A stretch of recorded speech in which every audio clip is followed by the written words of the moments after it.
Now, okay, so this is the introductory lecture on GST. As you can see, this is based on chapter number 1 of the ICI study module for CA final students, but I think the same also applies for CA inter students. CA inter students as well as CA final students के लिए first few chapters similar है GST के module में, indirect taxes के module में. तो ये थोड़ी क्विक रिविजनरी सीरीज़ रहने वाली है जिसका ही फर्स्ट लेक्चर होने वाला है, which is going to be about a basic introduction of GST in India. So let's start. If you have a look at the study module, तो जैसे जैसा स्टडी मॉड्यूल में दिया है वन आफ्टर अनदर टॉपिक, वैसे ही मैंने इसमें भी बट थोड़ा शॉर्ट में कंसाइज करके जितना जितना रेलिवेंट पोर्शंस हैं स्टूडेंट्स के लिए उतना उतना मैंने डिस्कशन किया है. So the order of the topics is going to be the same जैसे जैसे स्टडी मॉड्यूल में दिया है, लेकिन विद इन द टॉपिक्स जितना इन्फो दिया है मैंने उसको और कंसाइज किया है. ट्राई टू कंप्रेस इट जितना आप स्टूडेंट्स जितने भी बच्चे रिमेंबर कर पाएँ सारे एस्पेक्ट्स को. So let's start. As you can see, history of GST in India is the first topic that we are going to discuss. इसमें मेनली आपको ज़्यादा खिचड़ी नहीं पकानी है इन्फॉर्मेशन की व्हेन इट कम्स टू कि कॉन्स्टिट्यूशन का अमेंडमेंट एक्ट का शुरुआत कैसे हुआ, पास कैसे हुआ, देन फाइनली कौन सी स्टेट से कैसे कैसे गया. Not relevant from exam perspective.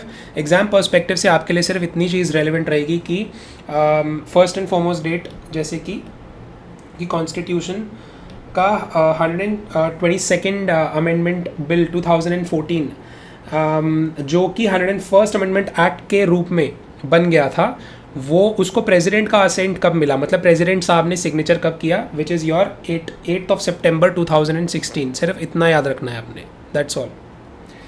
ठीक है. देन सेंट्रल एक्ट्स क्या क्या पास हुए under the GST law. First and foremost act that was passed was CGST Act, then IGST Act, and then specific states के हिसाब से UTGST या SGST Act पास किया गया. सो अगर आप सेंट्रल एक्ट्स की बात करो तो ये सारे आपके सेंट्रल एक्ट्स हैं. CGST Act, UTGST Act, IGST Act and GST Compensation to States Act. These 4 acts are your central acts. These were passed by the parliament. But ध्यान दीजिएगा, ऊपर जैसे आपने देखा कि कॉन्स्टिट्यूशन का 122nd अमेंडमेंट बिल को, जो कि 101st अमेंडमेंट एक्ट बना 2016 का, पहले कॉन्स्टिट्यूशन को अमेंड करना पड़ा because there were certain restrictions in the constitution of India which had to be relaxed first, and उसके बाद ये लॉज पास किए गए, डिफरेंट GST के लॉज. तो सेंट्रल एक्ट्स में 4 लॉज पास किए गए and they received the assent of the president on 12th of April 2017. This is all you need to remember.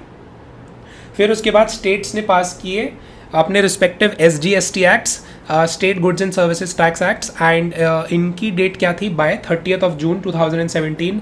JNK को छोड़ के सारी स्टेट्स ने अपने respective state GST acts pass कर लिए थे. Then GST was further extended to JNK on the 8th of July 2017. तो 30 जून को स्टेट GST एक्ट्स पास हो गए except for JNK, and JNK तक ये वाला एक्ट एक्सटेंड हो गया था on 8th of July 2017. That's it, that's all you need to remember. इसके अलावा और कोई रेलिवेंट डिटेल्स नहीं है हिस्ट्री ऑफ GST में. फिर से देख लीजिए, 8 September 2016 constitution amendment act, then central acts pass किए गए by 12th of April 2017, and state acts other than JNK 30th June 2017, and lastly JNK तक GST एक्सटेंड किया गया, जम्मू एंड कश्मीर तक एक्सटेंड किया गया on 8th of July 2017. That's it. Next portion पे आते हैं which is about legislative framework. GST का जो लॉ है, इनडायरेक्ट टैक्स का जो लॉ है GST का, उसके अंडर में कैसे कैसे लॉज ऑर्गेनाइज्ड हैं और कैसे कैसे लेजिस्लेटिव बॉडीज़ हैं. सो सेंट्रल एक्ट जो है आपका CGST, central goods and services tax act को हम बोलते हैं सेंट्रल एक्ट, जो कि आपका CGST एक्ट है. देन यूनियन टेरिटरीज़ के फर्दर डिविजन्स किए गए हैं 2 टाइप्स के, with state legislature and without state legislature. अगर आप विदाउट स्टेट लेजिस्लेचर वाली यूनियन टेरिटरीज इंडिया में देखोगे तो वो हैं Andaman and Nicobar, Lakshadweep, Dadar and Nagar Haveli, Daman and Diu and Chandigarh. Whereas your union territories with state legislature are the ones which are Delhi and Pondicherry. तो जहाँ जहाँ पर स्टेट लेजिस्लेचर नहीं है ना, वहाँ पर यूनियन टेरिटरीज GST एक्ट पास किया गया, UT-GST एक्ट्स पास किए गए. एंड जहाँ जहाँ पर स्टेट लेजिस्लेचर है वहाँ पर SGST एक्ट्स पास किए गए. So this you need to remember. तो अंडमान निकोबार, लक्षद्वीप, दादर नागर हवेली, दमन एंड दीव एंड चंडीगढ़ में यूटी जीएसटी एक्ट्स हैं एंड दिल्ली एंड पौंडीचेरी के हिसाब से एसजीएसटी एक्ट्स हैं. आगे let's have a look at the registration threshold. ये वाला रजिस्ट्रेशन अंडर जीएसटी वाले टॉपिक में भी अलग से डिस्कस किया जाएगा, बट यहाँ बेसिक अगर मैं ओवरव्यू दे दूँ आपको, तो थ्रेशोल्ड्स जो फिलहाल के लिए जो चल रहे हैं for if you look at the thresholds for the entities, किसको जीएसटी के अंडर में कैसा कैसा रजिस्ट्रेशन कब कब लेना है कंपल्सरीली. तो अगर कोई ये 4 स्टेट्स में बिलोंग करता है जिनको हम स्पेशल कैटेगरी स्टेट्स बोलते हैं. अब सिर्फ 4 स्पेशल कैटेगरी स्टेट्स रह गई हैं, पहले ज़्यादा होती थी, बट स्पेशल कैटेगरी स्टेट्स का अमेंडमेंट किया गया इस टर्म का, and accordingly only 4 states are left within this category which are Manipur, Mizoram, Nagaland and Tripura. अगर कोई भी व्यापारी इन 4 स्टेट्स को बिलोंग करता है और वो गुड्स बेचता है, सर्विसेज बेचता है, जो भी बेचता है, उसको अगर वो पर एनम 10 लाख का टर्नओवर का थ्रेशोल्ड क्रॉस करता है तो उसको कंपल्सरली जीएसटी के अंडर में रजिस्टर करना पड़ेगा.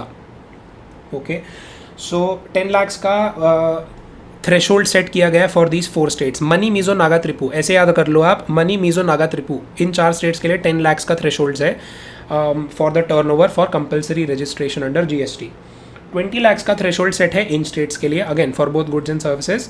अरुणाचल प्रदेश, मेघालय, सिक्किम, उत्तराखंड, पौंडीचेरी एंड तेलंगाना. ओके, इनके लिए अगर कोई भी व्यापारी इन स्टेट्स में बिलोंग करता है और वो गुड्स एंड सर्विसेज में डील करता है और उसमें उसका turnover per annum turnover threshold cross करता है 20 लाख के थ्रेशोल्ड को, तो उसको कंपल्सरली रजिस्टर करना पड़ेगा जीएसटी में. Then the next aspect is, ये थोड़ा इंपॉर्टेंट लिस्ट है, बाकी के सारे states as well as JNK, Assam and Himachal Pradesh 3rd category को बिलोंग करते हैं, जिसमें अगर कोई इन स्टेट्स में बिलोंग करता हुआ व्यापारी गुड्स या एंड सर्विसेज दोनों बेचता है तो उसके लिए 20 लाख का थ्रेशोल्ड है. लेकिन अगर वो सिर्फ गुड्स बेचता है तो उसके लिए 40 लाख का थ्रेशोल्ड सेट है. ठीक है, so if the dealer only deals in goods then the threshold that needs to be crossed for compulsory registration under GST is 40 lakhs per annum turnover का threshold, and 20 lakhs का threshold है for अगर आप वो वाला dealers goods and services में deal करता है या सिर्फ सर्विसेज में डील करता है ऐसा, तो उसके लिए 20 lakhs है. Okay, so this completes your registration का ओवरव्यू. नेक्स्ट आइटम अगर आप देखोगे तो it is about certain special items. देखो, जब जीएसटी का लॉ आया there were certain items, certain products that were still being continued under the erstwhile laws. Erstwhile laws मतलब सर ओल्ड लॉज, जैसे कि आपका state excise duties, central excise duty, CST, VAT, ये तरीके के जो जितने टैक्स सिस्टम्स थे पुराने, obviously which are replaced by GST now. कुछ प्रोडक्ट्स के रिलेशन में गवर्नमेंट ने जीएसटी नहीं लगाया कुछ ऑलरेडी कंटिन्यूइंग आइटम्स में. ये स्पेशल आइटम्स बोलते हैं इनको. तो ध्यान से लेकिन देखने वाली बात है कि उन्हीं आइटम्स के रिलेशन में हो सकता है उनके प्रोडक्शन में, मैन्युफैक्चरिंग के केस में तो आपका एक्साइज ड्यूटी लग रही हो, लेकिन उनको बेचने के केस में जीएसटी लग रहा हो, या फिर मैन्युफैक्चरिंग के केस में कहीं ना कहीं जीएसटी लग जाए लेकिन बेचने के केस में वैट कंटिन्यू हो रहा हो. So we'll have to see item wise किस में क्या अभी भी लग रहा है. So if you look at alcoholic liquor for human consumption, alcoholic liquor for human consumption के manufacturing पे, क्योंकि alcoholic liquor is a state subject under the constitution का union, state and concurrent list वाले जो items हैं वहाँ पर the manufacturing of alcoholic liquor वाला aspect is a state subject, इसलिए इनमें स्टेट एक्साइज ड्यूटी लगती है अभी भी इसके मैन्युफैक्चरिंग पे. लेकिन अल्कोहलिक लिकर के बेचने बाचने पे इंटर स्टेट पे या इंट्रा स्टेट पे 2 डिफरेंट टाइप्स के टैक्स लगते हैं. अगर इंटर स्टेट बेच रहे हो, मतलब कोई अल्कोहलिक लिकर एक स्टेट से दूसरे स्टेट को बेच रहा है, तो CST लगता है, सेंट्रल सेल्स टैक्स. एंड अगर इंट्रा स्टेट बेच रहा है, with in the same state अगर कोई अल्कोहलिक लिकर बेच रहा है तो वैट लगता है. Okay, so this we need to remember. अगला स्पेशल आइटम की अगर मैं बात करूं तो वो है आपका पेट्रोलियम फ्यूल. पेट्रोलियम फ्यूल को अभी भी जीएसटी के अंडर में नहीं लाया गया है. अच्छा, पेट्रोलियम फ्यूल के भी डिफरेंट वेरिएशंस होते हैं. एक होता है आपका डीजल, एक होता है पेट्रोल, एक होता है नेचुरल गैस, एक होता है आपका ATF, air turbine fuel, and there is, I think I am missing one more, कोई एक और टाइप का फ्यूल होता है, आई थिंक CNG. तो ये डिफरेंट टाइप्स के फ्यूल हैं जो पेट्रोलियम फ्यूल की कैटेगरी के अंडर में आते हैं. और इनके मैन्युफैक्चरिंग पे अभी भी सेंट्रल एक्साइज ड्यूटी लगती है. Why? Because petroleum fuel is still it is a central subject, union list subject है ये कॉन्स्टिट्यूशन के हिसाब से. दैट इज वाई इसके मैन्युफैक्चरिंग पे सेंट्रल एक्साइज ड्यूटी लगती है, स्टेट एक्साइज ड्यूटी नहीं लगती. और अगर मैं inter and intra state sale की बात करूं इसके पेट्रोलियम फ्यूल के, तो सिमिलर चीज़ जो हमने अल्कोहलिक लिकर में देखी, CST यानी कि सेंट्रल सेल्स टैक्स लगेगा अगर इंटर स्टेट सेल हो रही है, वैट लगेगा अगर इंट्रा स्टेट सेल हो रही है अल्कोहलिक पेट्रोलियम फ्यूल की. नेक्स्ट इज अगर हमारा टोबैको को देखें तो टोबैको प्रोडक्ट्स एंड टोबैको के मैन्युफैक्चरिंग पे again because it is a central subject, union list का सब्जेक्ट है कॉन्स्टिट्यूशन के हिसाब से, इसलिए इस पे सेंट्रल एक्साइज ड्यूटी लगता है अभी भी इसके मैन्युफैक्चरिंग पे. लेकिन अगर सेल की बात करूं तो टोबैको के सेल पे अब GST लगता है. तो दिस इज इंपॉर्टेंट. टोबैको का सिर्फ आधा प्रोसेस यानी कि सिर्फ उसका मैन्युफैक्चरिंग प्रोसेस ही पुराने टैक्सेस के अंडर में रखा है, यानी कि सेंट्रल एक्साइज ड्यूटी वाले सिस्टम के अंडर में रखा है, लेकिन उसका सेल का जो सिस्टम है वो GST के अंदर में आ गया है टोबैको में.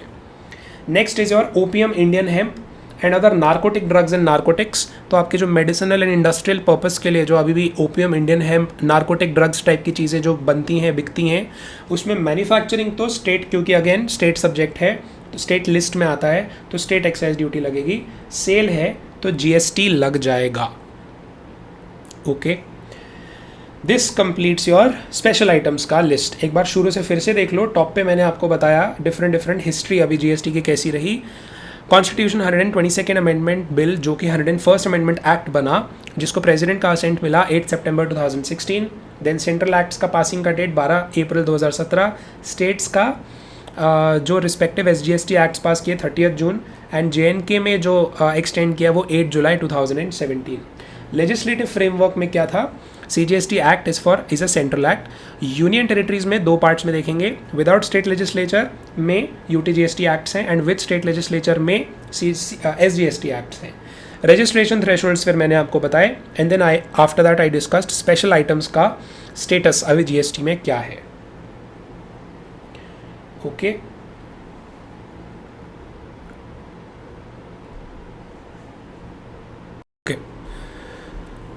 okay.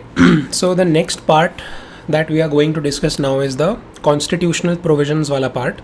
So constitutional provisions में we have to take care कि जितने भी आर्टिकल्स हैं हम सिर्फ रेलेवेंट आर्टिकल्स पे फोकस करें. एंड सिर्फ रेलेवेंस आर्टिकल्स की सिर्फ इतनी है कि इन्होंने द कॉन्स्टिट्यूशन अमेंडमेंट एक्ट जो ऊपर हमने पढ़ा 8 सितंबर 2016 को जो प्रेसिडेंट ने असेंट दिया था, कॉन्स्टिट्यूशन अमेंडमेंट एक्ट के थ्रू इन्हीं आर्टिकल्स में जो चेंजेस किए हैं सिर्फ इसलिए किए हैं so that the way can be made for bringing in the GST laws, for passing the GST acts. तो एक तरीके से जो भी आर्टिकल आप देखेंगे उसमें रिलैक्सेशन दिया गया है या कहीं ना कहीं जो बंदिश थी वो हटाई गई है, रिस्ट्रिक्शन हटाई गई है for the government to smoothly bring in a law, a new indirect tax law that can contain provisions relating to the goods and services tax together.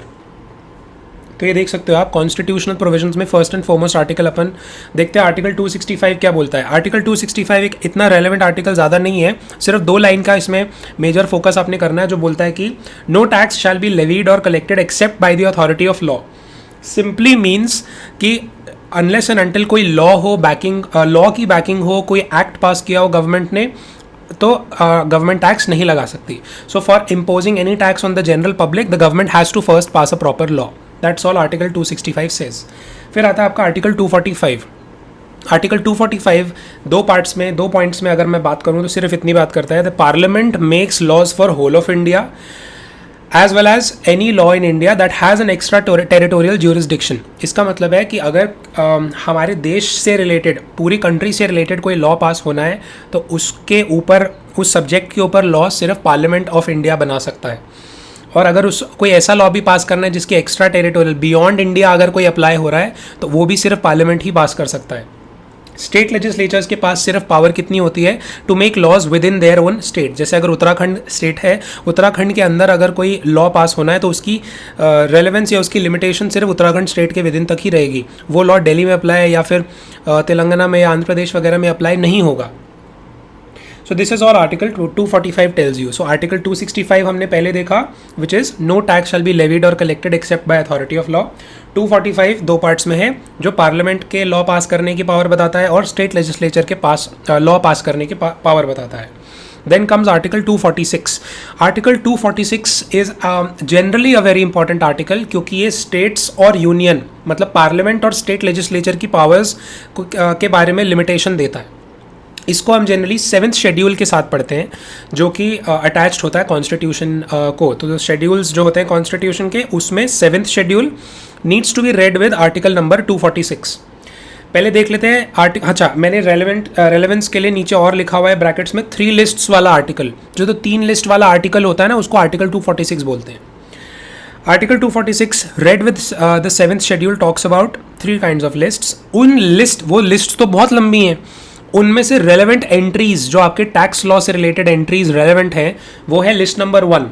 List number 1 में क्या रेलेवेंट एंट्रीज हैं? List number 1 मतलब union list. वो वाले items contain होते हैं list number 1 में, जिनके ऊपर सिर्फ और सिर्फ पार्लियामेंट लॉज बनाता है, और इन लॉज के रिलेशन में सेंट्रल गवर्नमेंट फर्दर उनको एग्जीक्यूट करती है उन लॉज को. तो लिस्ट 1 के कौन से रेलेवेंट आइटम्स हैं? विच ओनली एंट्री नंबर 82 से लेकर 91 हमारे टैक्स लॉ के लिए रेलेवेंट हैं, जो बोलते हैं कि central government has the power to levy taxes on so and so items. तो 82 से 91 के आइटम्स के अंडर में जो भी पावर्स, जो सब्जेक्ट्स दिए हैं, उनके अंडर में अगर कोई टैक्स लॉ अप्लाई करना है तो वो सेंट्रल गवर्नमेंट लगाती है. लिस्ट नंबर 2 के अंडर में जो एंट्रीज दी हुई हैं, विच इज़ 45 से लेके 63 तक, state governments have the power to levy tax on these items. तो लिस्ट 2 मतलब हमारी state list, and list 1 was union list. Okay, तो जो आइटम्स रेलेवेंट टैक्स लॉ से रिलेटेड है, सेंट्रल गवर्नमेंट को पावर देते हैं टैक्स लेवी करने की, वो है यूनियन लिस्ट का. लिस्ट 1 के आइटम्स 82 से 91, एंड स्टेट लिस्ट के रेलेवेंट आइटम्स हैं 45 से लेके 63. फिर आगे लिखा है कि एक रेजिडुअरी पावर दी जाती है आर्टिकल 246 से. रेजिडुअरी आइटम्स की पावर ये होती है कि अगर कोई आइटम ऐसा है जिस पर क्लियर नहीं है कि पार्लियामेंट ने लॉ बनाना है या स्टेट लेजिस्लेचर ने लॉ बनाना है, उस पर ऑटोमेटिकली पार्लियामेंट की पावर आ जाती है टू मेक लॉज. तो ये जो भी लिस्ट्स है ना, लिस्ट 1, लिस्ट 2, लिस्ट 3, ये एग्जॉस्टिव लिस्ट्स नहीं है. तो इनमें एक लास्ट एंट्री होती है जिसको बोलते हैं रेजिडुअरी आइटम. वो रेजिडुअरी आइटम सिर्फ इतना बोलता है कि अगर कोई ऐसा आइटम है जो ऊपर वाले स्पेसिफिक आइटम्स में फॉल नहीं कर रहा, ऐसा सब्जेक्ट है जो ऊपर वाले आइटम्स में फॉल नहीं कर रहा, उन पर सिर्फ और सिर्फ किसका हक है लॉ बनाने का? पार्लियामेंट का. ठीक, अब अलग से 2 रेलेवेंट हेडिंग्स ऊपर की और देख लो आप. जो मैंने 82 से 91 बोली, उसमें 82 वाली जो एंट्री थी वो बिलोंग करती है इनकम टैक्स वाले सब्जेक्ट को, other than agriculture, and custom duty वाला है एंट्री नंबर 83. सिर्फ आपकी जनरल इन्फॉर्मेशन के लिए है ये एस्पेक्ट्स. इसको मैंने कंसाइज करने की कोशिश की है, otherwise it is a very lengthy thing to learn. ठीक, तो आर्टिकल 246 की बस इतना ही रेलेवेंस है आपके लिए. आगे है आर्टिकल 246A. आर्टिकल 246A के नीचे ब्रैकेट्स में मैंने लिखा है आइडेंटिफिकेशन के लिए. ये वो वाला आर्टिकल है जो ओवरराइड करता है आर्टिकल 246 को भी और आर्टिकल 254 को भी. आर्टिकल 246A क्या बोलता है? That the state legislatures have the power to make laws with respect to intra state supply under GST. तो ये क्लियरली आर्टिकल 246A में ये लिख दिया गया कि स्टेट लेजिस्लेचर्स की जो पावर होती है, उनकी सिर्फ इस लिमिट तक पावर होगी कि वो अगर GST लगाना है तो सिर्फ विद इन द स्टेट जो माल बिक रहा है सिर्फ उसी पर GST लगा सकती है. और आर्टिकल 246A में आगे और क्या लिखा गया? That the parliament has an exclusive power to make laws with respect to inter state.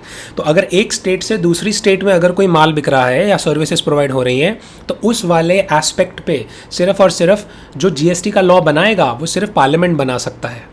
सो मैं बोलूँ क्या कि इंट्रा स्टेट GST वाला एस्पेक्ट स्टेट्स को बिलोंग करता है. स्टेट लेजिस्लेचर्स लॉ बनाएंगे जो कि बने आगे लॉज, जिनको हम बोलते हैं SGST एक्ट्स, या SDST एक्ट से UTGST एक्ट फिर सेंट्रल हो जाएगा. एंड इंटर स्टेट वाला जो एस्पेक्ट है जो आपका कंट्रोल होता है IGST एक्ट से, वो पार्लियामेंट ने पास किया हुआ है. ओके, तो यहाँ से निकल के आया उनका बेस आर्टिकल 246A से रेड विद आर्टिकल 245, 265, 246 इनके साथ पढ़ के जब एक साथ पढ़ा तो समझ आया कि हाँ ये बेस है, जीएसटी का लॉ ऐसे बना, देश में उसकी जगह बनाई गई. Further comes article number 248. Article 248 क्या बोलता है कि with respect to any item not listed in list 2 और लिस्ट 3, मतलब जो ना तो स्टेट लिस्ट में है और ना ही कॉन्करेंट लिस्ट में है, parliament has the power to make laws. सिर्फ पार्लियामेंट को ही हक है लॉज बनाने का उन आइटम्स के रिलेशन में जो 7th शेड्यूल के ना तो लिस्ट 2 में प्रेजेंट है ना लिस्ट 3 में प्रेजेंट है, इंक्लूडिंग उस एस्पेक्ट पर भी पार्लियामेंट ही लॉ बना सकता है which contains the power to impose new taxes. So the parliament can make laws with respect to those items जो list 2 या list 3 में नहीं contained है, as well as so this includes that aspect कि अगर कोई नया टैक्स इंट्रोड्यूस करना है तो उसके ऊपर भी सिर्फ पार्लियामेंट लॉज बना सकता है.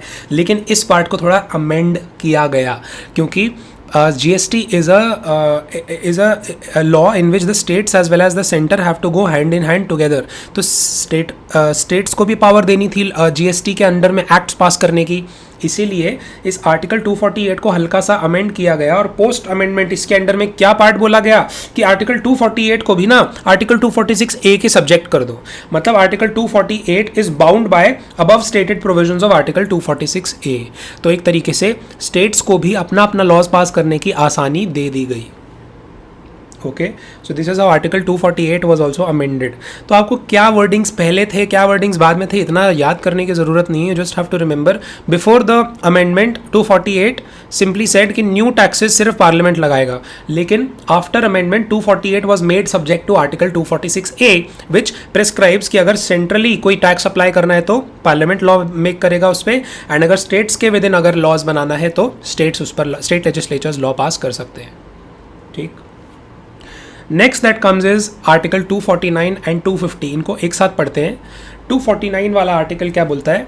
It grants powers to the parliament to make laws with respect to a matter in the state list in the national interest if Rajya Sabha passes a resolution supported by not less than 2/3 members present and voting. तो article 249 simply power देता है parliament को to make laws with respect to a matter जो state list में है, मतलब वैसे state legislature की पावर के अंडर में है, लेकिन जब नेशनल इंटरेस्ट में राज्यसभा पास कर देती है resolution which is supported by not less than 2/3 of the members, तो फिर ये वाली पावर ट्रांसफर हो जाती है पार्लियामेंट के पास. That now the parliament can make laws on the matters that are stated in the state list also. तो इसको स्पेशल पावर्स बोलते हैं पार्लियामेंट की. तब एक्सरसाइज होती है जब नेशनल इंटरेस्ट में पार्लियामेंट को स्टेट्स वाले सब्जेक्ट के ऊपर भी लॉज बनाने की अनुमति मिल जाती है. सिमिलरली आर्टिकल 250 आर्टिकल 249 जैसा ही है, it's just that national interest word की जगह आर्टिकल 258 में जो प्रेमाइज लिखा है कि parliament can make laws even in the subjects of state list, तो प्रेमाइज बोला है कि यहाँ पर प्रोक्लेमेशन ऑफ इमरजेंसी वाला प्रेमाइज डाल दिया है कि अगर इमरजेंसी का प्रोविजंस लग जाते हैं देश में, प्रोक्लेम हो जाती है इमरजेंसी, तो फिर parliament can start making laws on the state subjects in this case also. मैंने नोट डाला है यहाँ पे that both articles have been amended to grant the power to the parliament to make laws with respect to GST under article 246A also along with the matters in the state list in the national interest or emergency.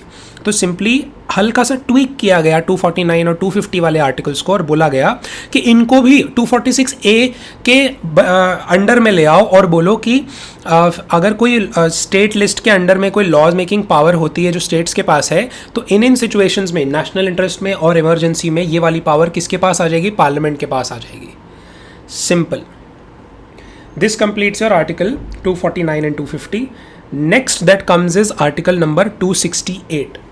This article relates to duties that are levied by the center but collected by the states. तो ये बहुत ही peculiar article था. Article 268 was about those types of taxes, those types of duties जो लगाती तो center थी लेकिन collect states करती थी और collect करके center को दे देती थी. And one such duty was excise on medicine and toilet preparation. एक तरीके की excise on medicinal and toilet preparation वाली जो के ऊपर जो एक्साइज ड्यूटी लगती थी, ये भी मेंशन्ड थी इन ड्यूटीज़ में जो लगाती सेंटर है लेकिन कलेक्ट स्टेट करती है. तो कॉन्स्टिट्यूशनल अमेंडमेंट एक्ट वही ऊपर जो 8 सितंबर 2016 को जो प्रेसिडेंट का असेंट मिल गया था जिसे, सो कॉन्स्टिट्यूशन अमेंडमेंट एक्ट 2016 ने इस स्पेसिफिक ड्यूटी को भी डिलीट कर दिया from this article, since this type of duty has now been subsumed into GST. ये वाली जो excise on medicinal and toilet preparation वाली जो ड्यूटी है ये जीएसटी के अंडर में ही आ गई है, इसीलिए इसके बारे में सेपरेट प्रोविजन अंडर आर्टिकल 268 हटा दिया। तो मतलब आर्टिकल 268 की कोई रेलेवेंस नहीं रह गई थी after bringing in GST. Okay, next aspect that comes in is article number 268A. Article number 268A pertains to introduction of service tax under entry number 92C in the union list, but ये कभी भी notify नहीं करी गई थी। तो अब क्योंकि जीएसटी आ गया और सर्विस टैक्स रिलेटेड एस्पेक्ट्स भी जीएसटी में घुस गए हैं, तो इसलिए आर्टिकल 268A को उड़ा दिया गया। It is completely omitted now, it is deleted. Okay, article 269A क्या किस बारे में बात करता है? It talks about GST on the inter state and intra state trade के बारे में, कि कौन कैसे कलेक्ट करेगा और कौन सी स्टेट को, कौन से सेंटर को क्या जीएसटी का कलेक्शन देगा। तो article 269A simply says that GST on inter state trade and commerce levied and collected by the central government and apportioned between the union and the states based on law, यानी कि based on GST council recommendations. तो एक बात बोलूं, अगर inter state, एक state से दूसरे स्टेट में बिकने वाले सामानों पर लगने वाला जीएसटी अगर कलेक्ट होता है तो उसको कौन कलेक्ट करेगा? सेंट्रल गवर्नमेंट कलेक्ट करेगी। और जिस स्टेट का जितना हिस्सा बनता है वो कौन डिस्ट्रीब्यूट करेगा? सेंटर डिस्ट्रीब्यूट करेगा। या अगर यूनियन का हिस्सा बनता है और कुछ स्टेट्स का हिस्सा बनता है तो accordingly the central government will do this job. बस आगे बोलता है कि इंटर स्टेट सप्लाई में इंपोर्ट भी इंक्लूडेड है, ठीक है, तभी इंपोर्ट के प्रोविजंस आपके आईजीएसटी एक्ट में कवर्ड हैं।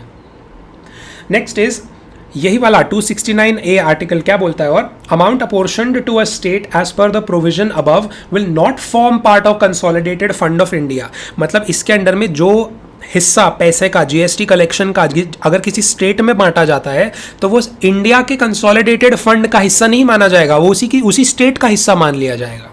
So it simply means that IGST portion distributed to specific state based on place of supply rules becomes revenue of that state itself. तो इसमें स्टेट्स को भी खुशी मिली कि हाँ, हमारा कुछ अगर हिस्सा बनता है तो सेंटर हमें बांटेगा और हमारा हिस्सा कंसोलिडेटेड फंड का पार्ट नहीं मानेगा।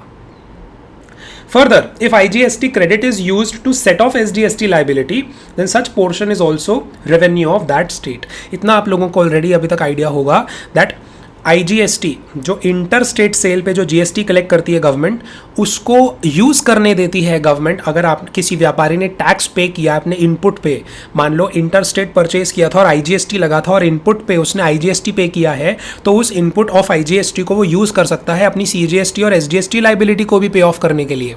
इसका मतलब वो वाला रेवेन्यू जो सेंटर का है और सेंटर ने डिस्ट्रीब्यूट करना है स्टेट्स में, उससे वो अपनी एसजीएसटी लाइबिलिटी भी सेट ऑफ कर सकता है। सो सच अ पोर्शन भी उस स्टेट का हिस्सा माना जाएगा जिस स्टेट का वो हिस्सा के टैक्स को पे करने के लिए वो आईजीएसटी का क्रेडिट यूज हो रहा है।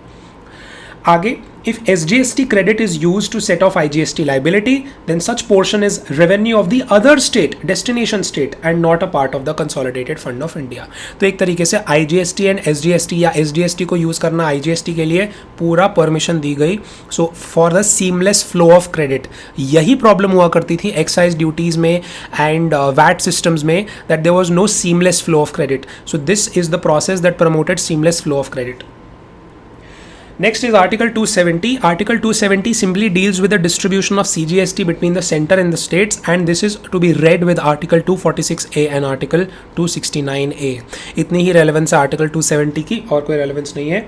आर्टिकल 271 पे आते हैं। Article 271 empowers the parliament to increase any duty that is referred to in the article 269 or 270, the surcharge not being shareable with the states। मतलब आर्टिकल 271 एक पावर देता है पार्लियामेंट को कि कल को अगर किसी ड्यूटी को इंक्रीज करना है पार्लियामेंट ने, और वो जो सरचार्ज लगाएगी वो स्टेट्स में भी नहीं बांटेगी, ऐसा प्रोविजन एग्जिस्ट करता है आर्टिकल 271 में।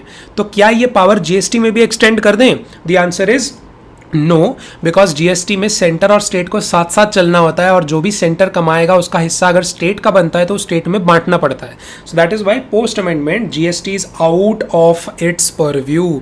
आर्टिकल 271 जो सरचार्ज लगाने की पावर देता है उसमें से जीएसटी का कोई रेलेवेंस नहीं है। मतलब कल को जीएसटी के अंडर में ऐसा सेंटर नहीं कर सकता कल को कि ऐसा कोई जीएसटी के अंडर में सरचार्ज लगा दे और खुद ही रख ले, बाकी स्टेट्स में ना बांटे।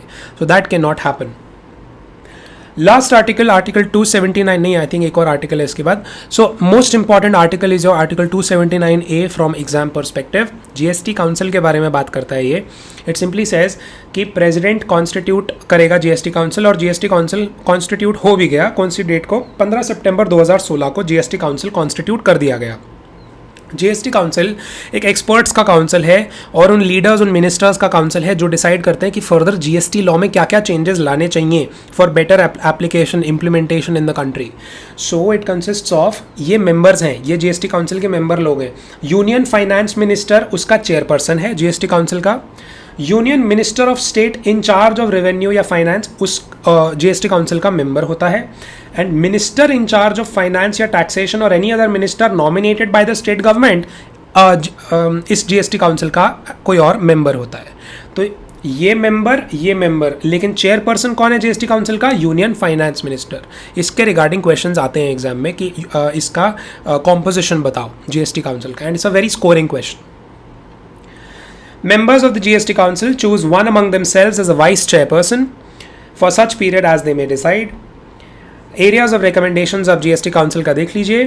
टैक्सेस की कौन से टैक्सेस को जीएसटी में ही लेके आना है, गुड्स या सर्विसेज कौन सी हैं जिनको एग्जाम्पशन देना है जीएसटी से, मॉडल लॉज क्या होने वाले हैं जीएसटी के, टर्नओवर का थ्रेशोल्ड फॉर रजिस्ट्रेशन क्या रहने वाला है, rates of GST, any special rates, any other special provisions for the special category states. What is the quorum of council meeting? This is important for exam. Half of the members, minimum half of members, number of members का minimum half number तो present होना चाहिए council की meeting में to constitute a valid meeting. और decisions जो होते हैं meetings के वो present and voting वाले members का minimum 3/4 majority से decisions लिए जाते हैं. इसमें भी weightage किसकी कितनी होती है? अगर कोई central government का representative है तो उसका weightage होएगा 1/3 of the total votes cast, और अगर state governments का अगर कोई representative है तो जीएसटी काउंसिल के डिसीजन में वेटेज होगा 2/3 of the total votes cast. Another very important aspect for exam, ये चीज भी एग्जाम में आती है. Okay, so article 279A is of utmost importance out of all these articles. All the articles are important जितना मैंने concise किया है, बट इसमें आर्टिकल 279A सबसे इंपॉर्टेंट है. Okay, then last article is article number 368 जो बोलता है now at least 2/3 majority in each house of parliament plus ratification by at least half of the states is required to amend article 279A जो हमने अभी ऊपर पढ़ा. कितना चाहिए? Minimum 2/3 majority in each house of the parliament plus ratification by at least half of the states needed to amend article 279A. So this completes your constitutional provisions regarding GST. अब कुछ miscellaneous points cover कर लेते हैं regarding GST and GST system. कुछ GST system के characteristics हैं जो बहुत इंपॉर्टेंट हैं और बहुत अच्छे हैं. That is why the GST system is popularised by the government as a revolutionary system. जब आया था 2017 में कि ये सीमलेस फ्लो ऑफ क्रेडिट देता है और बहुत ही रेवोल्यूशनरी सिस्टम है. गुड्स पे के ऊपर पहले वैट लगता था, सर्विसेज पे सर्विस टैक्स लगता था. So GST is it combines both the systems, goods as well as services system, and it gives a seamless flow of credit. तो एक तरीके से सबसे पहला कैरेक्टरिस्टिक इसका होता है कि it is a value added tax system. तो जैसे वैट चलता था कि एक सेलर ने परचेज़र को अगर 100 रुपये का माल बेचा और उसके ऊपर मान लो 10% टैक्स है तो 10 रुपया गवर्नमेंट के पास जाएगा. फर्दर जिसने ख़रीदा उसने मान लो उसके उस प्रोडक्ट के ऊपर 20 रुपये का अगर काम किया है तो वो फर्दर वैल्यू ऐड कितनी करता है और उस वैल्यू एडेड पे ही कितना एक्स्ट्रा टैक्स देना पड़ता है उसको. इसको हम बोलते थे वैल्यू एडेड टैक्स. तो उसको एक तरीके से इनपुट मिल जाता था पिछले वाले एक्स्ट्रा टैक्स जो वो पे करके आया है ओरिजिनल सेलर को. सो यही सिमिलर टैक्स सिस्टम जीएसटी में भी चलता है कि आगे उसको इनपुट मिलता जाता है and it is a value added tax system. Next aspect it is that it gives a continuous chain of tax credits, but burden is borne by the final consumer. Of course, जो first seller है और next purchaser, फिर next purchaser, फिर next purchaser, तो final purchaser जो होता है final consumer, वो बेचारा जो टैक्स पे करके आया है जिससे खरीदा है उसने, उस माल पे जो टैक्स पे करके आया है उस टैक्स को वो आगे किस चीज़ में यूज़ करे जब वो आगे किसी को बेच ही नहीं रहा. So that is why the final consumer is the one who has to bear the most burden of tax. Further GST में कोई कैस्केडिंग इफेक्ट ऑफ टैक्सेस नहीं लगता है क्योंकि सीमलेस फ्लो ऑफ क्रेडिट होता है। अब सीमलेस फ्लो ऑफ क्रेडिट कैसे होता है नंबर्स के फॉर्म में अगर मैं बताऊं तो ये आईसीएआई के स्टडी मॉड्यूल से ही मैंने ये एग्जांपल कॉपी किया है। As you can see manufacturer ने 1 लाख की कॉस्ट में मान लो कोई माल बनाया, उस पर जीएसटी का रेट है 18%, 18% का टैक्स लग रहा है, तो 18,000 बन जाएगा 18% ऑफ 1 लाख। अब डिस्ट्रीब्यूटर ने जब ये मैन्युफैक्चरर से माल खरीदा तो उसने उसके लिए कॉस्ट आई है 1 लाख की, और उसने मान लो फाइनली सेल किया है 1,11,200 का, तो उसको प्रॉफिट कितना हुआ 11,200 का। लेकिन जीएसटी ये टोटल सेल पर देगा, तो अगर मैं 1,11,200 का 18% करूं तो 20,016 रुपीज़ आता है। सिमिलरली इसने क्योंकि 1,11,200 पे बेचा डिस्ट्रीब्यूटर ने, रिटेलर ने इतने पे ही खरीदा होगा, एंड मान लो इसके लिए सेल प्राइस है 1,35,840, तो 1,35,840 का अगर मैं 18% करूँगा तो मेरा जीएसटी कितना आएगा 24,451.2।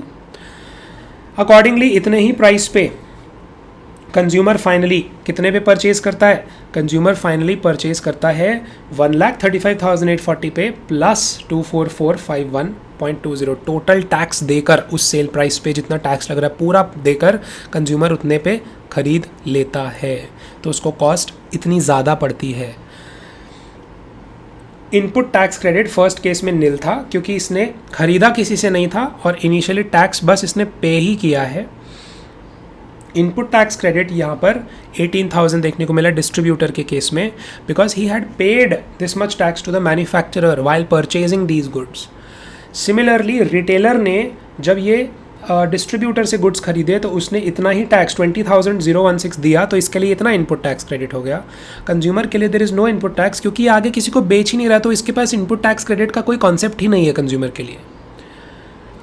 फाइनली जो फर्स्ट मैन्युफैक्चरर था उसने पे किया गवर्नमेंट को 18,000, इस डिस्ट्रीब्यूटर ने पे किया गवर्नमेंट को कितना 20,000 जो वैसे पे किया, लेकिन 18,000 का इनपुट भी तो ले लिया, तो 18,000 सेट ऑफ करा लिया 20,016 से, तो 20016 माइनस 18,000 गिव्स मी 2,016 रुपीज़। ये इसका फाइनल टैक्स लाइबिलिटी रही डिस्ट्रीब्यूटर की।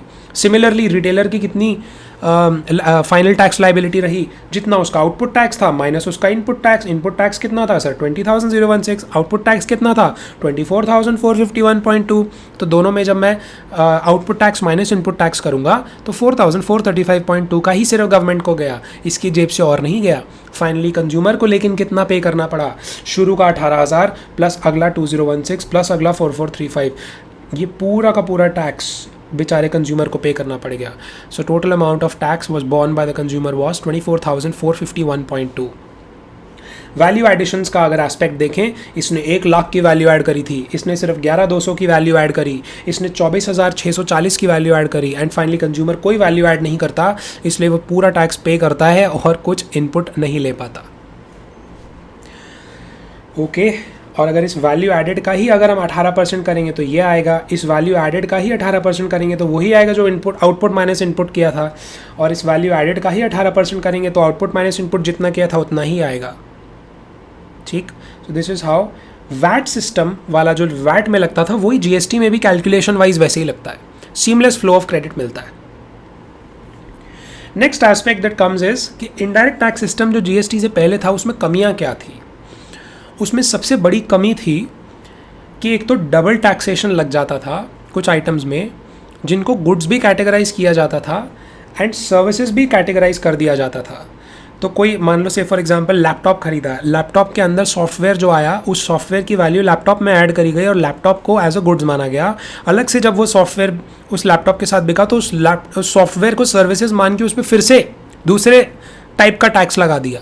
सो this is how the goods and service की category was never laid out in the erstwhile system of law, इसलिए कुछ आइटम्स पे as goods as well as services का tax लग जाता था। तो एक तो सबसे बड़ी कमी ये थी।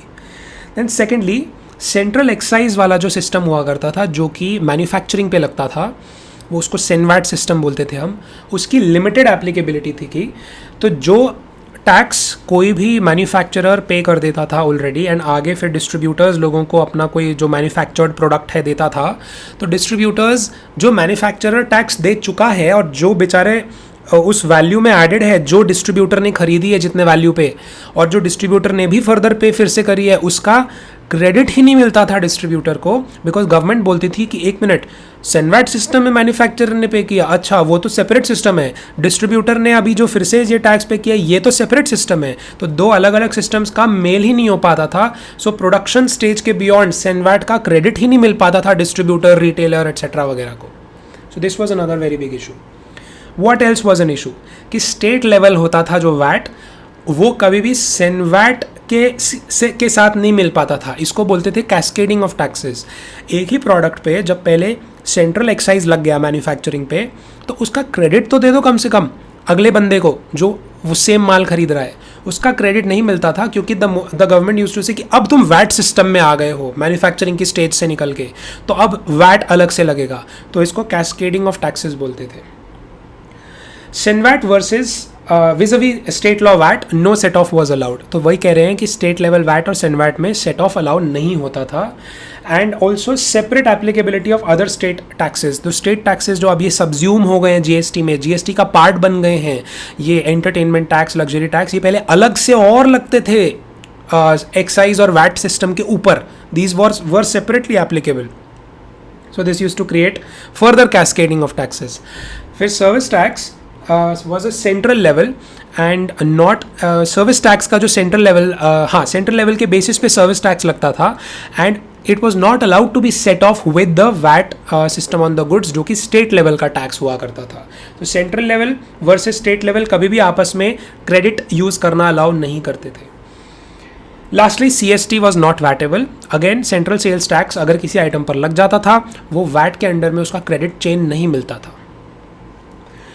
Under earlier tax regime, if a dealer in example है, if a dealer in Delhi purchases goods from a manufacturer in Punjab for 1000 plus 20 rupees 2% CST, जो कि उसके लिए कॉस्ट बना देता था 1020, and sells such goods within Delhi for 1200, the tax rate on the sales is 12.5 and hence output tax liability is rupees 150। पूरे 1200 पे 150 rupees फिर लग गया।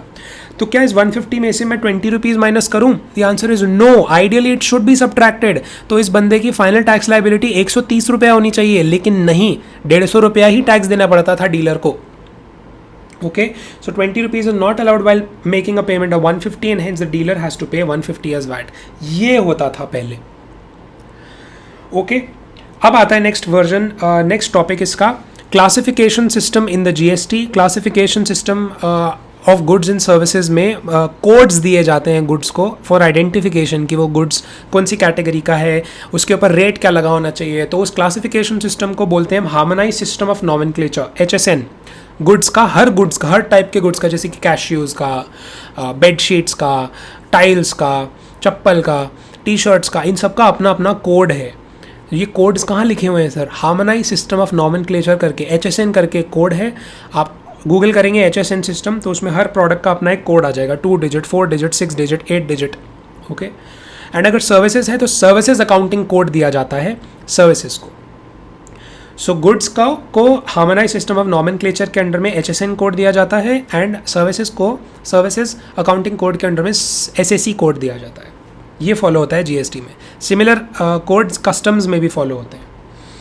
आगे कॉम्पोजिशन स्कीम, एक आसान स्कीम बनाई गई है स्मॉल डीलर्स और स्मॉल सर्विस प्रोवाइडर्स के लिए। इसको हम नेक्स्ट फ्यू लेक्चर्स में डिस्कस करेंगे, बट फिलहाल के लिए जीएसटी में ऐसा प्रोविजंस बनाए गए कि अगर कुछ लोगों को एक फिक्स्ड रेट ऑफ टैक्स देना है, ये आउटपुट इनपुट टैक्स वाला खेल नहीं खेलना है, उनको वो ऑप्शन भी दिया गया है, provided they fulfil certain prescribed conditions.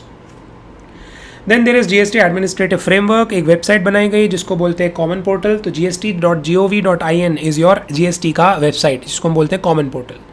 फिर कुछ ऐसी एंटिटीज़ बनाई गई जो लोगों की मदद करें GST के रिटर्न्स वगैरह फाइल करने में, उनको बोलते हैं GST सुविधा प्रोवाइडर्स। फिर कुछ और एप्लीकेशन सर्विस प्रोवाइडर्स बनाए गए या हैं जो भी उनको ऐसी मान्यता दी गई कि ये लोग एप्लीकेशन सर्विस प्रोवाइडर्स हैं, जिनको हम बोलते हैं ASPs। So these people just create systems for the GSPs। तो जो GST सुविधा प्रोवाइडर्स हैं उनके लिए सॉफ्टवेयर सॉल्यूशंस बनाते हैं जो लोग, उनको हम बोलते हैं application service providers. Okay, Then there is another aspect of GST compensation cess. GST compensation cess एक एक्स्ट्रा लग्जरी सेस टाइप की चीज़ लगती है कुछ लग्जरी आइटम्स पर, जैसे कि पान मसाला पे, टोबैको पे, एयरेटेड वाटर पे, कार्स पे, और इसका जो प्रोसीड्स होती हैं उन स्टेट्स में बांटी जाती हैं जिनको लॉसेज हो रहे हैं रेवेन्यू के, क्योंकि उन स्टेट्स में जीएसटी लाया गया। और कितने साल तक सेंट्रल गवर्नमेंट ऐसी स्टेट्स को कंपनसेट करेगी जिनको लॉसेज हो रहे हैं because of GST? Out of this compensation cess 5 साल तक करेगी from the SGST act of coming into force in that state. तो एक तरीके से central government is going to compensate those states that have to face losses, क्योंकि उन states में सेंट्रल गवर्नमेंट ने बोला कि आप जीएसटी लेके आओ, तो उन स्टेट्स गवर्नमेंट्स ने बोला ठीक है, तो अगले 5 साल तक हमको जो भी लॉसेज होंगे आप हमारी उन लॉसेज की भरपाई कीजिए। तो वो भरपाई सेंट्रल गवर्नमेंट कहाँ से करेगी? जीएसटी कंपनसेशन सेस लगाकर लग्जरी आइटम्स पे। नेक्स्ट इज लास्ट आइटम है कौन से टैक्सेस जीएसटी के अंडर में समा गए जब जीएसटी आया। सेंट्रल लेवल के टैक्सेस की बात करूं तो central excise duty and additional excise duty समा गया, सर्विस टैक्स समा गया, excise duty under medicinal and toilet preparation act, countervailing duty and special countervailing duty, central sales tax, central surcharges and cesses and so far as they relate to supply of goods and services. State level के कौन से taxes GST में समा गए? State surcharge and cesses in so far as they relate to supply of goods and services, entertainment tax except those levied by the local bodies, tax on lottery, betting and gambling, entry tax of all forms and purchase taxes, VAT या sales tax, luxury tax and taxes on advertisements. ये आपको list याद रहनी चाहिए for solving any type of question जो इसके बारे में आपसे mention करें। So this completes your first chapter on introduction in relation to GST. Okay, bye bye.